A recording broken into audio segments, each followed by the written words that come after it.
Pangulong Marcos, sinabi hong yung pong mga pag-upgrade ng mga paliparan at mga infrastruktura sa bansa ang inasang magpapalakas sa ekonomiya at itong tinatawag na konektibidad ng ating hong bansa. May update dyan si Bombuana Lisoberano. Binigyang diin ni Pangulong Ferdinand Marcos Jr. na nakatutok ang kanyang administrasyon sa pag-upgrade ng infrastruktura at gawing moderno ang mga paliparan upang mapalakas pa ang konektibidad at ekonomiya ng ating bansa. Ginawa ng Pangulo ang pahayag sa ginanap na paglulunsad ng pinakabagong Airbus A350-100 sa Villamor Air Base sa Pasay City ng isang kilalang airline company. Hinikayat ng Pangulong Marcos ang private sector na ipagpatuloy ang pagkikipagtulungan sa pamahalaan para palakasin ang kakayahang makipagsabayan ng Pilipinas at magbukas ng mas maraming oportunidad para sa mga Pilipino. Kabilang sa mga proyektong binanggit ng Pangulo, ito ay ang bagong passenger terminal sa Siargao Airport, International Terminal sa Davao at pag-upgrade ng Laguindingan Airport, Bohol, Panglao at Caticlan Airports.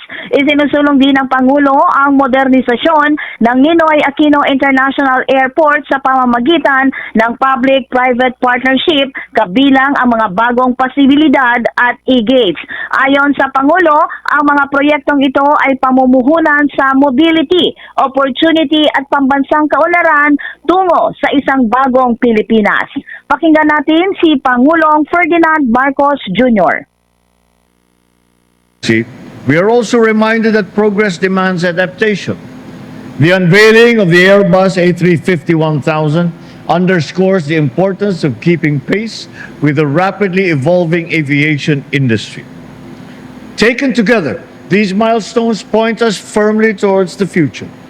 They strengthen our aviation sector, expand connectivity, and open doors to trade, tourism, and investment. In doing so, we reaffirm aviation's role as a powerful engine of economic growth and of national development. Since its founding in 1941, PAL has helped connect our people to the world. Biyaheng Antique at Negros Occidental naman si Pangulong Marcos ngayong araw para sa tatlong aktibidad na kanyang dadaluhan.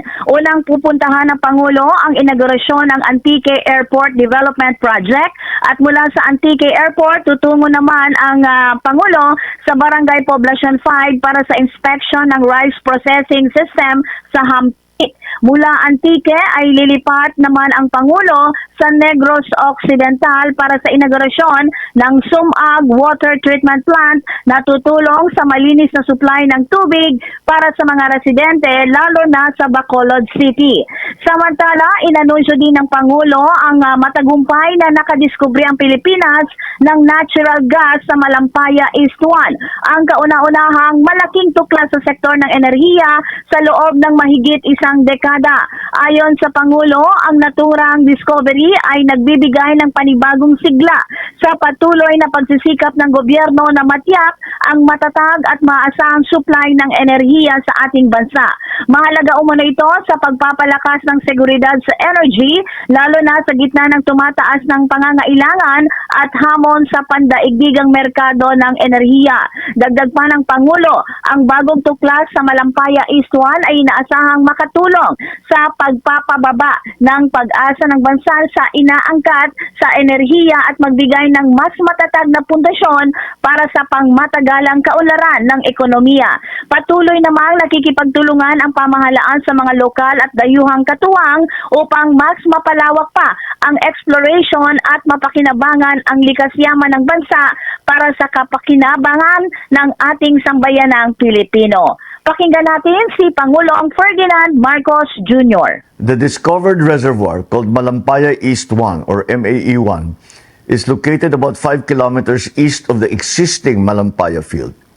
The MAE-1 is estimated to contain around 98 billion cubic feet of gas in place. Katumbas nito ang halos 14 na bilyong kilowatt-hour ng kuryente sa isang taon. Ibig sabihin, makakapag-supply ito ng kuryente sa mahigit 5.7 milyong kabahayan, 9,500 na gusali o halos 200,000 paaralan sa loob ng isang taon. This helps Malampaya's contribution and strengthens our domestic gas supply for many years to come. Initial testing showed that the well flowed at 60 million cubic feet per day. This indicates that the well has the potential to produce even more, confirming it is a high productivity resource comparable to the original Malampaya wells. Si Pangulong Ferdinand Marcos Jr. Mula sa Malacan. Bumbuan. Yes, Bombo Genesis. Doon sa latest announcement na nababanggit mo, any initial plans ng gobyerno? Although sabi nga ni Pangulong Marcos kanina, initial testing, pero may plano na ba for exploration pa? Meron na tayong, inanunsyo na kasi nung nag-press con sa Malacanang ang Department of Energy, naglatag na sila ng mga, may mga project na ito at itong pag-umpisa ng mga exploration. So itong Malampaya East 1, ang Bombo Genesis, kabilang na ito doon sa binanggit ng Department of Energy. So asahan natin na may mga exploration pang gagawin para nga mapalakas pa at mapatatag yung consumption ng enerhiya ng ating bansa, Bombo Genesis. Grabe, laki nito, no? 98 billion cubic meters.